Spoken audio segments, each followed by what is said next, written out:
palata askelia taaksepäin, koska inkluusio, itseohjautuvuus ja ilmiöoppiminen eivät ole tuottaneet toivottuja tuloksia, päinvastoin huonontaneet oppimistuloksia. Maailman muuttuessa monimutkaisemmaksi ja älylaitteiden tuottaessa älyttömyyksiä lasten ja nuorten silmille tarvitaan opintukea, turvaa ja perustaitoja. Digihömpästä tulee siirtyä kohti digiviisautta. Puhemies, oppimisen tukea selkeytetään ja tuen ketju yhtenäistetään aina varhaiskasvatuksesta toiselle asteelle saakka. Tavoitteena varmistaa jokaiselle nuorelle riittävät perustaidot, joilla pärjää jatko-opinnoissa. Suomessa ei saa olla yhtäkään.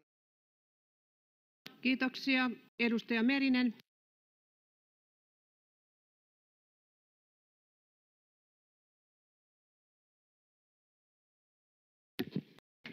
Arvoisa puhemies, ja moi kaikille nuorille. Ja ministereille toivoisin, että ette näpräisi koko tätä aikaa kännykkää, kun ette te sitten voi kuunnella yhtä aikaa. Tämä on tärkeä asia.